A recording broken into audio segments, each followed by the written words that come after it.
அஸ்ஸலாமு அலைக்கும் வரஹ்மத்துல்லாஹி வபரகாத்துஹு. இன்னைக்கு வகுப்பு 4. குரானிய மனிதர்களாக நம்ம மாறணும் அப்படின்னா குரான் நம்ம உள்ளத்திற்குள்ள நுழையணும்.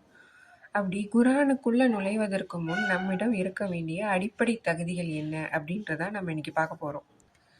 அல்லாஹ் குரான்ல 59வது அத்தியாயம் 21வது வசனத்துல சொல்றான், நபியே, ஒரு மலையின் மீது நாம் இந்த குரானை இறக்கி வைத்திருந்தால் அது அல்லாவின் பயத்தில் நடுங்கி வெடித்து பிளந்து போவதை நிச்சயமாக நீர் காண்பீர். மனிதர்கள் சிந்திப்பதற்காக இவ்வுதாரணங்களை நாம் கூறுகிறோம். அல்லாஹ் என்ன சொல்றான்? மனிதர்கள் சிந்தித்து செயல்படுவதற்காக நான் சில உதாரணங்களை சொல்றேன் அப்படின்னு சொல்றான். அப்படி பார்த்தோம்னா அல்லாஹ் இங்க ஒரு மலையை உதாரணமா சொல்றான். பொதுவா மலை எதுக்கு உதாரணமா சொல்லுவாங்க அப்படின்னா, அதோடைய உறுதி. மலை அப்படின்றது அது உயரமானது, அது உறுதியானது. அது என்ன நடந்தாலும் அதுக்கு எந்த பாதிப்பும் வராது. அதை சுற்றி எந்த நிகழ்வு ஏற்பட்டாலும் மலை வளைந்து கொடுக்காது. எதற்காகவும் தன் தன்மையை அது மாற்றிக்காது. பார்க்க போனால் கடுமையான வெயில், ஒரு கடுமையான குளிர், பெரிய புயல், பூகம்பம், வெள்ளம், இப்படி எது வந்தாலும் அது மலையை பாதிக்கவே பாதிக்காது. இந்த எந்த நிகழ்வுனாலும் மலை தன்னுடைய தன்மையை மாற்றிக்காது. அது கம்பீரமாக நிற்கும். அது அல்லாஹ் சொல்கிறான், பூமி சுழன்று கொண்டு தனித்தனியாக கலந்து விடாமல் ஒரு ஆணி மாதிரி அல்லாஹ் மலைகளை பதித்து வைத்திருப்பதால் தான் உலகம் நிற்கிறது. அப்போ உலகத்தில் மலைகளை அல்லாஹ் உறுதித்தன்மைக்கு எடுத்துக்காட்டா சொல்கிறான்.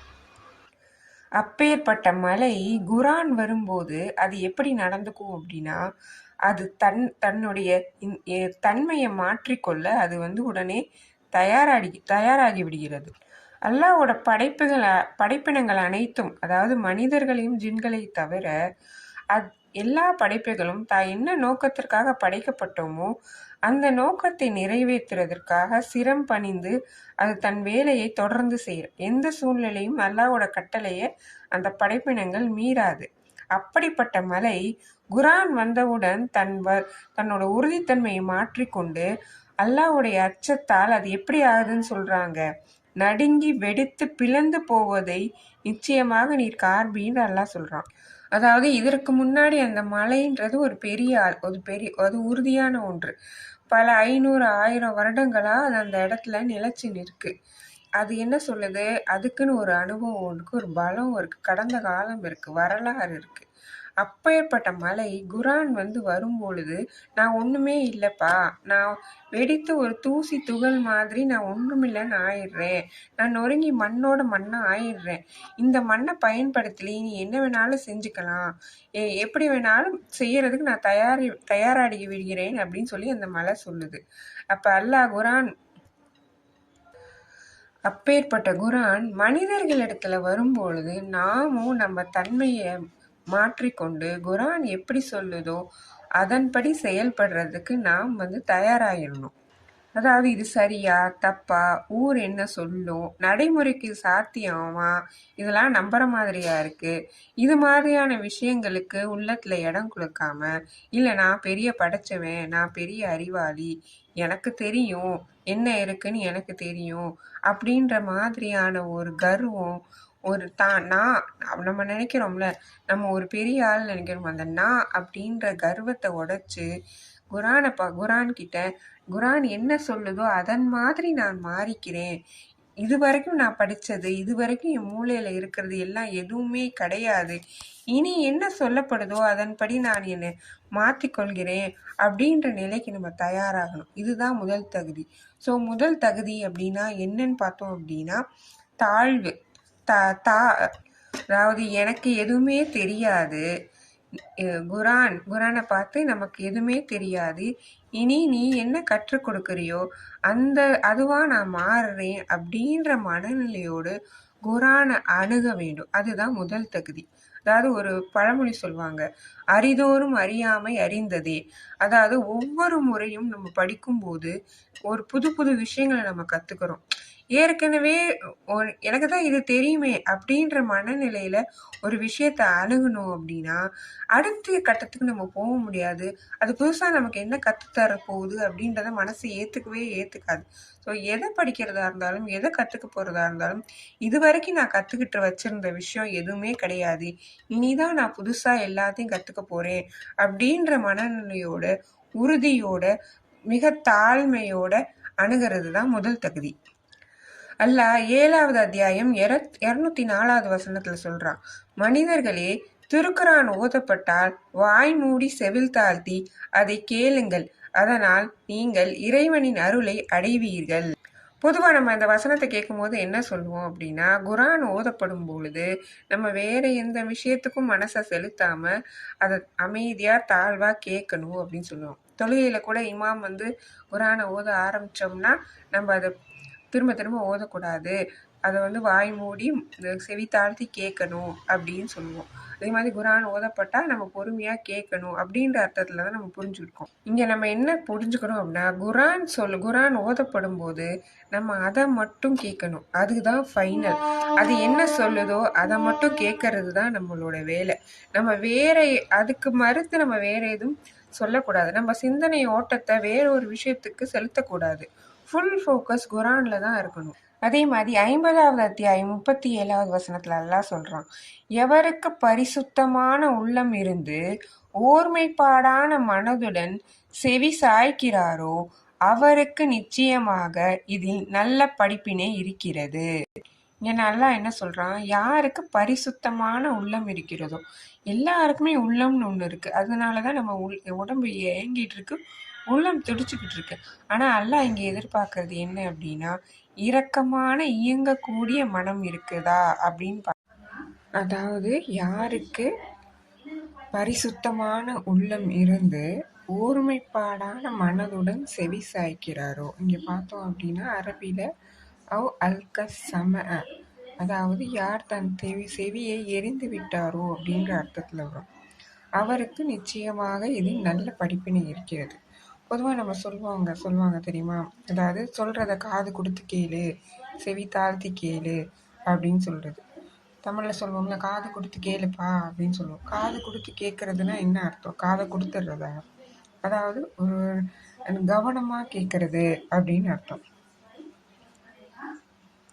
பொதுவாக ஒருத்தர் பேசுகிறாங்க, நம்ம கேட்குறோம் அப்படின்னா நம்ம அதை பேசுகிறத பல நேரம் நம்ம எவ்வளோ கவனமாக ஒருத்தர் பேசுகிறத கேட்டாலும் நமக்கு என்ன ஆகும்னா, நம்மளை சுற்றி நடக்கிற விஷயங்களை நம்ம கவனிப்போம். நம்மளோட கவனம் அதுக்குள்ளே போகும். சுற்றி யாராவது வந்தா, இல்லை பிள்ளை அழுதா, இல்லை ஏதாவது நடந்தா, ஏதோ ஒரு சத்தம் கேட்டால் நம்ம டிஸ்ட்ராக்ட் ஆகிடுவோம். அந்த கவனம் இருக்கும். திடீர்னு நம்ம கொஞ்சம் நேரத்தில் என்ன பண்ணுவோம், போர் அடிச்சிச்சுன்னா சிந்தனை வேறு இடத்துல மாறிடும். இதை தான் நம்ம பொதுவாக ஒருத்தர் பேசுகிறத கேட்போம். ஆனால் இங்கே என்ன சொல்கிறாங்க, செவி தாழ்த்தி கேள், அதாவது உன் செவியை எரிஞ்சிரு அப்படின்னு சொல்லும்போது நம்ம என்ன செய்கிறோம் அப்படின்னா, நம்மளுடைய செவி திறனை, கேட்கும் திறனை எரிஞ்சிடுறோம்.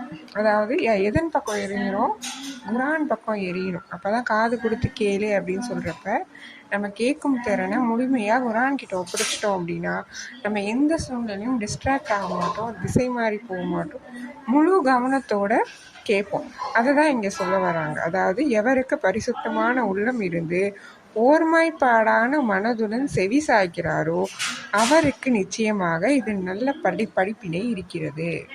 2வது பண்பு என்னன்னு பார்த்தோம் அப்படின்னா, முன்முடிவு இல்லாமல் குரானை அணுகிறது. எந்த ஒரு விஷயத்தையுமே நம்ம ப்ரீஜட்ஜ் பண்ணக்கூடாது. முன்னாடியே அதனை பற்றின ஒரு அபிப்பிராயத்தை ஏற்படுத்திக்கிட்டோம் அப்படின்னா அதுக்கு உள்ளே போகும்போது அது உண்மையா, பொய்யா, சரியா, தவறா அப்படின்றத கரெக்டாக கணிக்காமல் நம்ம விட்டுருவோம். அப்போ குரானை அணுகும்போது உள்ளம் காலியாக இருக்கணும். ஒரு காலி கோப்பை மாதிரி இருக்கணும். ஒரு கோப்பையில் ஏற்கனவே அதில் தண்ணியோ டீயோ பாலோ ஏதோ இருந்தது அப்படின்னா மேற்கொண்டு நம்ம அதை ஊற்றும் போது நிரம்பி வழியும், ஊற்றுறது உள்ளே பத்தாமல் போகும். ஆனால் அதுவே ஒரு காலி கோப்பையில் நம்ம ஊற்றணும் அப்படின்னா நம்ம அந்த காலி கோப்பையை நிறைக்க முடியும்.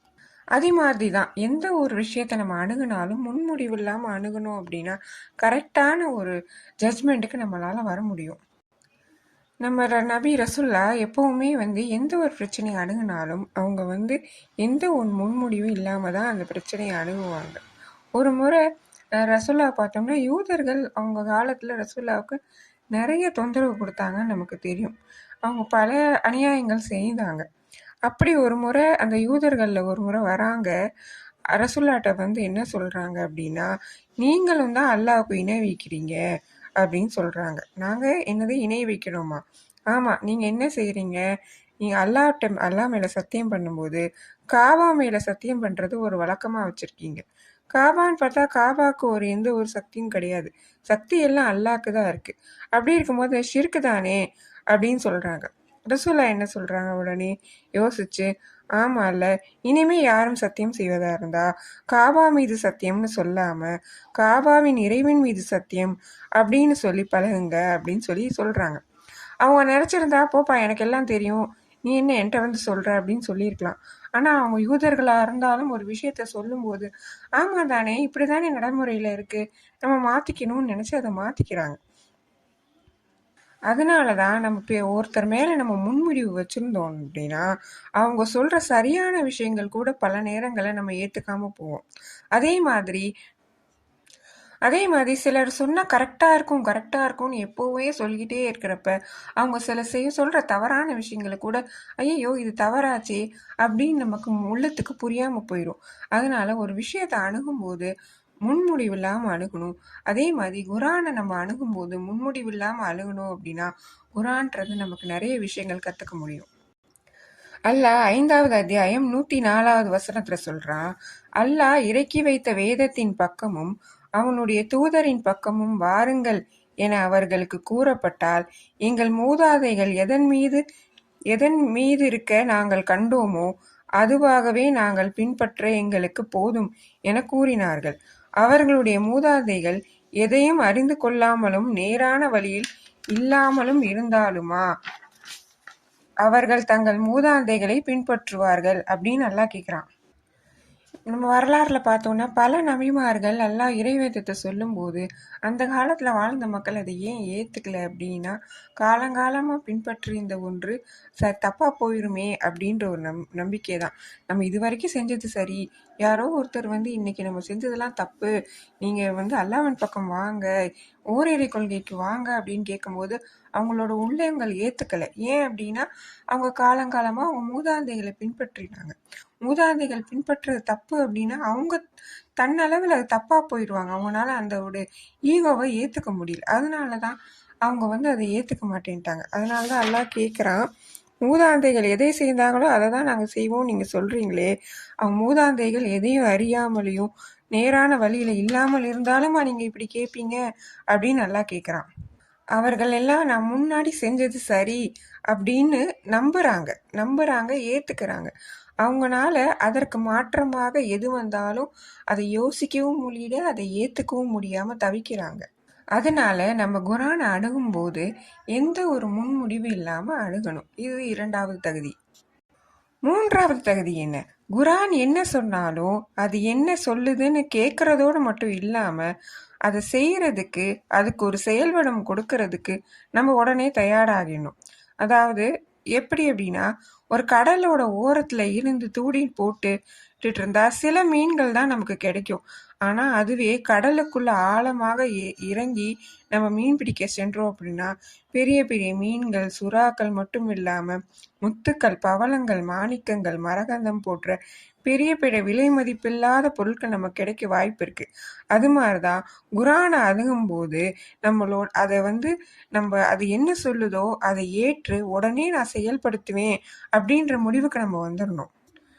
அல்லாஹ் 39வது அத்தியாயம் 18வது வசனத்துல சொல்றான், அவர்கள் எத்தகையவர்கள் என்றால் குரானிய இப்பேச்சை செவியுற்று அதில் மிக அழகியதை பின்பற்றி நடக்கின்றனர்.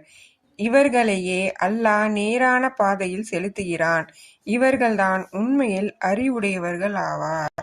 அல்லாஹ் அறிவுள்ளவர்களுக்கு அடையாளமாக என்ன சொல்றான் அப்படின்னா, குரான் எதை சொல்லுதோ அதை பொறுமையாக கேட்குறதோடு மட்டும் இல்லாமல் உடனே அதை வந்து லைஃப்பில் அப்ளை பண்ணி அதை வந்து நடக்க ஆரம்பிச்சிருவாங்க. நம்ம இன்னைக்கு பார்த்த 3 தகுதிகளாக என்ன சொல்கிறோம் அப்படின்னா, குரானுக்கு முன்னாடி நான் ஒன்றும் இல்லை, நம்மளால் உடைச்சி தூளாக்கி அது என்ன சொல்லுதோ அப்படி என்னை தயாராக்கி கொள்ள தயாராகுவது. 2வது, முன்விடவில்லாமல் குரானை அணுகுவது. மூன்றாவது, குரான் என்ன சொல்லுதோ அதை உடனே வாழ்க்கையில செயல்படுத்த தயாராகி விடுவது. இந்த 3 விஷயங்களை தான் நம்ம இன்னைக்கு பார்த்துருக்கோம்.